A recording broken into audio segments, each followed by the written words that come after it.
في حادثة هزت الأوساط المحلية سقط الطالب محسن ضحية للنزاع طائش تسببت به مجموعة من الشباب لينهي مسيرة طالب كان قد غادر مدرسته للتو حاملا درجات التفوق والنجاح. إذ تعرض محسن لاعتداء خلال مشاجرة اندلعت مع شباب، ورغم محاولات إنقاذه إلا أن الإصابة كانت بليغة وأدت إلى وفاته. حمزة الزرقاني شارك أهل محسن العزاء وجاءنا بهذا التقرير.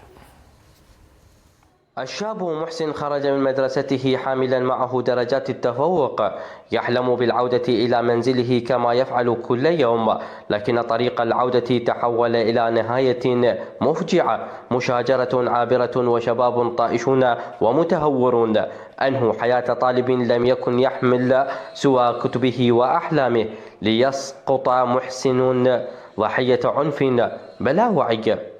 إدام بالهور هنا بالثالث متوسط، وشوي صارت مشادة كلامية بينه وبين صديقه وماكو شيء، والمدير مراضيهم.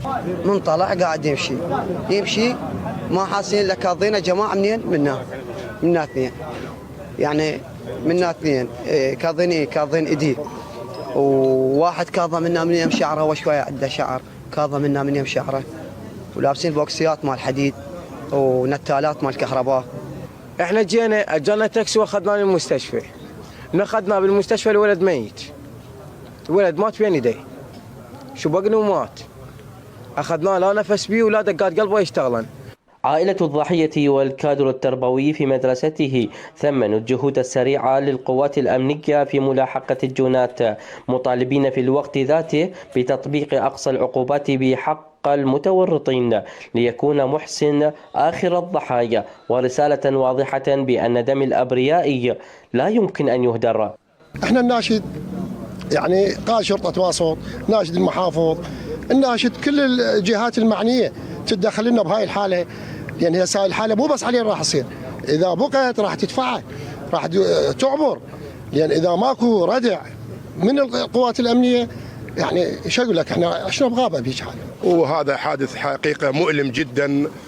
طالب يجي للمدرسة بحديقة خارج المدرسة تعرض إلى هذه الحادثة. أشكر القوات الأمنية بخصوص حادث قتل الطالب قرب المدرسة. نشكر الأخ قائد شرطة واسط، الأخ مدير مكافحة واسط، ألقوا القبض على الجنات، والآن الجنات موقوفين. رئيس الوزراء محمد شياع السوداني وبالأخص وزير الداخلية عبد الأمير الشمري أن يتدخل بهذا الموضوع، لأن هذا مثل ما تقول إخراق أمن صار. نطلب من عده يتدخل بهذا الموضوع، يعني احنا قلوبنا محترقة، يعني تمثيل ممثلين به ماكو. وين صاير احنا؟ رحيل محسن لم يكن مجرد مشاجرة عابرة، بل فاجعة تفتح سؤالا موجعا: من يحمي الشباب ومن يوقف هذا العنف قبل أن يسرق أحلاما أخرى؟ من محافظة واسط، حمزة الزرقاني، التغيير.